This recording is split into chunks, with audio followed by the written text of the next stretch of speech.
얼마 전에 성수역의 새 이름이 공개됐어요. CJ 올리브영역이 된 건데요. 정확히는 성수역 괄호 열고 CJ 올리브영역 괄호 닫고, 이게 맞긴 합니다. 11월 말부터 적용될 예정이라고 해요. 영영 변기 사업이라는 건데요. 지하철 적자가 하도 쌓이니까 역 이름을 팔아가지고 수익을 내는 거예요. 여기서 이제 올리브영이 땅땅땅 하고 선정이 됐는데 대체 얼마를 줬나 봤더니 낙찰가가 10억이에요. 강남역이 11억이었는데 거기에 이어서 역대 두 번째로 비싼 가격이라고 해요. 근데 관계자들 말 들어보니까 의외로 싸게 잘 샀다는 평가가 많더라고요. 성수가 또 K-뷰티, K-패션 뭐 이런 MG 트렌드의 중심 그 자체잖아요. 사실상 성수라는 아이덴티티를 통으로 사가는 거랑 마찬가지인데 10억이면 싸게 먹혔다는 거예요. 이게 다 달라진 성수의 위상 때문이겠죠. 성수가 성수기를 제대로 맞았습니다. 근데 이 성수동 변천사가 또 재밌는 게요. 성수가 뜬금포로 반짝 뜬 건 아니라는 거예요. 70년대에도 성수는 나름 핫한 동네였어요. 요즘이랑은 느낌이 또 다르긴 하지만 어쨌든 되게 잘 나가는 경공업 단지였다고 해요. 한강의 기적에도 지분율이 꽤 됩니다. 그런데 여기에 제동을 건 인물이 있습니다. 바로 박정희 대통령인데요. 이제는 부가가치가 낮은 경공업으로는 안 된다. 중공업으로 옮겨가야 된다. 선진국 드림을 위한 빅픽처를 그리신 거예요. 덕분에 삼성을 필두로 한 대기업이랑 우리 경제는 버프를 제대로 받았고요. 경공업 중심이던 성수 일대는 뒤로 물러나다 못해 그대로 해공장 무덤이 돼버렸어요.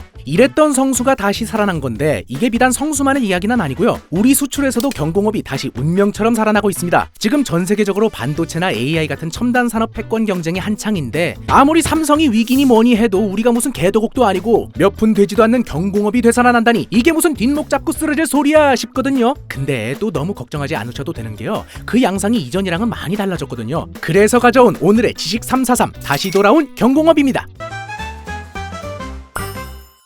올해 상반기 경공업 수출액이 역대 최고치를 찍었어요. 반대로 반도체 같은 우리 효자 수출품들 있죠? 이런 IT 제품들은 좀 주춤한 모습이에요. 작년에는 반도체 업황이 워낙 안 좋았는데 그래도 올해는 회복을 많이 했다더라고요. 하지만 수출 비중을 보면 경공업이랑 IT 제품이 완전히 역전돼 있는 걸 알 수가 있어요. 경공업 하면 기본적으로 의류, 신발, 가방 같은 것들이 있죠. 그 중에서도 특히 화장품 쪽 성적이 좋았다고 해요. 국내 화장품이 수출액만 놓고 보면 프랑스, 미국, 독일에 이어서 세계 4위인데요. 왜 현기차 보면 맨날 수출 대박이라고 기사 나고 그러잖아요. 우리나라 먹여 살리는 2위 수출품이 자동차예요. 그런데 소비재만 놓고 보면 화장품이 바로 그 다음입니다. 그리고 중소기업 수출만 떼서 보면 이게 또 역전이 돼서 화장품이 1위, 자동차가 3위 이렇더라고요. 너 한 번 나 한 번 이렇게 사이좋게 번갈아 가면서 오르락내리락 하고 있어요. 화장품 수출이 이렇게 잘 나가는 이유 바로 K-뷰티 열풍 때문이에요. 근데 여기서 주목할 점이 있어요. 원래 화장품 수출하면 떠오르는 키워드가 딱 두 개 있죠. LG생건이랑 아모레로 대표되는 화장품 빅2 그리고 중국향. 특히 LG생건이랑 아모레퍼시픽은 사드에 코로나까지 덮치면서 거의 쇼크급으로 실적이 박살이 났었죠. 코로나 끝나면 좋아질 거다 했는데 요즘 중국 자체 화장품들이 또 기술력들이 좋아졌잖아요. 중국에서 예전만큼 잘 나가기는 쉽지 않을 거다. 중국 말고 다른 나라를 뚫어야 된다. 전문가들 사이에서 이런 말들이 막 나왔습니다. 그런데 요즘 화장품이 그렇게 잘 팔린다고? LG생건이랑 아모레가 드디어 살아난 건가? 라고 생각하실 수 있는데 경기도 오산이고요. 차트를 봐도 영 시원치가 않아요. 저기 저 안드로메다로 가고 있어요. 얘네가 잘 판 게 아니라고 합니다. 주인공은 따로 있었어요. 요즘 K-뷰티 열풍을 이끄는 건 다름 아닌 중소형 브랜드예요. 얘네를 인디 브랜드라고 하더라고요. 그야말로 흑수저들의 반란인데요. 지난해 기준 화장품 전체 수출액 중 60% 이상이 인디 브랜드 제품이었어요. 화장품 수출 기업 수도, 국내 화장품 책임 판매업자 수도 모두 빠르게 늘고 있다고 해요. 인플루언서 같은 개인이 론칭해가지고 온라인 기반으로 화장품을 파는 거예요. 규모는 연간 매출 12조 정도 됩니다. 개인이 공장은 언제 만들고 제품은 언제 개발하고 하는 거지? 궁금하실 수 있는데 이분들은 공장을 따로 만들 필요가 없어요. 그냥 공장을 가진 업체한테 생산을 다 맡기면 됩니다. 일명 OEM, ODM 업체들이죠. 국내 한 ODM 업체 관계자한테 물어보니까 개발 의뢰서 갖다 주면 45일 만에 제품을 받아볼 수 있다고 하더라고요. 이러다 보니까 트렌드나 소비자 니즈를 반영한 제품들이 빠르게 쏟아져 나올 수가 있고요. 가격도 굉장히 저렴하다고 해요. 이러면서 브랜드 규모는 중소일지언정 제품력은 월드 클래스로 만들어준 국내 ODM 업체들도 덩달아 주목을 많이 받고 있어요. 대표적인 게 코스맥스랑 한국콜마죠. 글로벌 화장품 ODM 업계에서 각각 1위, 3위를 맡고 있어요. 어쨌든 서로 윈윈입니다. 인디 브랜드 수출이 늘면서 ODM 기업들이 빠르게 성장하고 있고요. ODM 업체들도 인디 브랜드들을 키우기 위해서 최소 주문 수량을 없애는 식으로 지원을 하고 있어요. 그리고 화장품 같은 경우가 원래는 중국 의존도가 높았다고 앞에서도 말씀을 드렸는데 수출 대상국도 굉장히 이분해졌어요. 특히 미국, 일본 시장에서 그렇게 잘 나가고 있다고 해요. 콧대 높은 미국, 일본 시장을 쌍으로다가 뚫어뻥으로 시원하게 뚫어버렸어요. 올해 7월을 기점으로 미국향 수출액이 중국향 수출액을 뛰어넘었다고 하죠. 미국 내 수입 화장품 점유율에서도 한국 화장품이 처음으로 프랑스를 제치고 가지고 1위를 차지했습니다. 일본에서도 2년 연속으로 1위를 하고 있다는데요. 여기에는 유튜브나 틱톡 같은 숏폼 형식의 바이럴 마케팅에 한몫했다는 분석이 많아요. 대표적인 케이스가 티르티르 쿠션입니다. 이 흑인 여성분이 티르티르 쿠션 중에는 자기 얼굴에 맞는 색이 없다고 영상을 올렸는데 티르티르에서 이분한테 20개 넘는 색상을 새로 보내줬죠. 그걸 쓰고 이분이 오마이갓 미쳤다 너무 좋다 하는 영상이 화제가 돼가지고 이 제품이 미국 아마존에서 1위를 하면서 완전 초대박이 났어요. K-뷰티는 앞으로도 동남아, 유럽, 중남미 등으로 수출 시장을 더 늘리면서 광폭 행보를 이어갈 걸로 기대가 되고 있어요. 이렇게 K-뷰티가 초대박을 터뜨리다 보니까 K-뷰티 유통시장의 절대적 원톱 올리브영 실적도 고공행진 중이죠. 유통가 여기저기서 자기네도 화장품 팔겠다고 난리가 났어요. 화장품이 유통 하이에나들이 발견한 새 먹잇감이 된 거예요. 화장품이 특히 팔기 좋은 이유가 객단가가 높은 데다 유통기한도 상대적으로 길어서 재고 부담이 크지 않다는 거거든요. 신선식품 같은 건 금방 상하고 냉장, 냉동 이런 거 다 나눠서 관리해줘야 하잖아요. 옷 같은 경우에도 한 시즌 지나면 판매량이 뚝 떨어져요. 특히 요즘처럼 봄, 가을이 짧아지면 봄옷, 가을옷은 재미도 못 보고 다 재고로 떠안아야 되는 게 아주 크리티컬합니다. 하지만 화장품은 아니란 거죠. 그래서 이제 무신사도 화장품 팔겠다고 나서고 있고요. 쿠팡이나 컬리도 화장품을 팔기 시작했죠.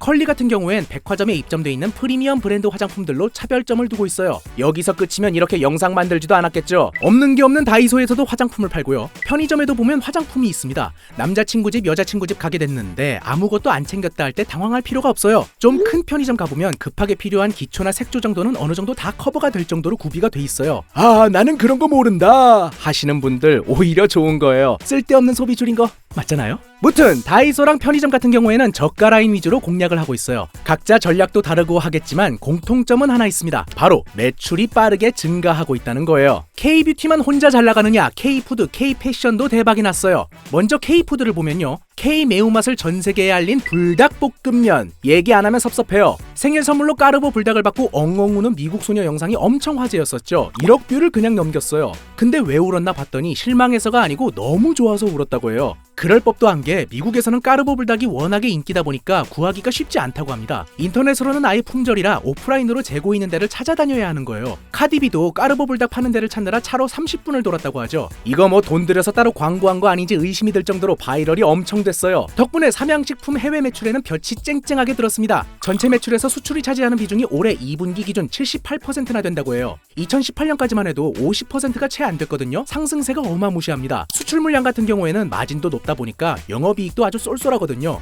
그런데 삼양이 불닭에 절대적으로 의존하는 상황이다 보니까 불닭 하나 고꾸라지면 끝나는 거 아닌가 하는 불안감이 찜찜하게 남죠. 그래서 삼양이 열심히 사고를 우리고 있습니다. 우리고 또 우리고 세계관을 끊임없이 확장시키고 있어요. 재탕에 삼탕에 뇌절 소리가 절로 나오는데 불닭 왕국을 더 공고히 하려면 어쩔 수가 없다고 해요. 2020년부터 꾸준히 뇌절 소리가 나오고 있는데도 인기가 여전한 걸 보면 이제는 하나의 예술적 경지가 돼버린 것 같아요. 당연히 주가도 크게 올랐습니다. 삼양이 식품업계 1위 CJ 제일제당을 제치고 대장주를 떡하니 차지했죠. 환율 영향 때문에 조정을 살짝 받긴 했는데 지금 다시 달러 강세로 돌아서가지고 분위기가 나쁘지 않아요. 그전에는 또 김밥 열풍이 있었고요. 이제는 채영이가 좋아하는 랜덤 게임 아파트가 인기를 끌면서 다음 타자는 K-소맥이 되지 않을까? 업계에서는 이런 기대가 돌고 있어요. K-패션도 수출 확대에 시동을 걸고 있는데요. 원래 우리나라는 해외 브랜드에서 하청을 받아서 옷을 만드는 OEM 업체들 또는 거기서 좀 더 주도적으로 제품 생산에 참여하는 ODM 업체들이 많죠. 여기서 벌어들이는 달러는 기존에도 꽤 쏠쏠했어요. 대표적인 ODM 기업 한세그룹 회장님 피셜로는 미국인 3명 중 1명은 한세에서 만든 캐주얼 의류를 입을 정도라고 해요. 문제는 돈을 열심히 벌어오는 건 좋은데 한계점도 명확하다는 겁니다. OEM, ODM 사업은 아무래도 브랜드 사업이랑 비교했을 때는 부가가치가 낮을 수밖에 없기 때문이에요. 근데 최근 들어서 분위기가 좀 달라지고 있어요. 국내 토종 브랜드들이 해외에서 빛을 보기 시작한 거예요. 대표적인 게 우영미예요. 저는 사실 옷에 관심이 크게 없어서 솔직히 처음에는 그냥 사람 이름인 줄 알았거든요. 뭐 완전히 틀린 말도 아니에요.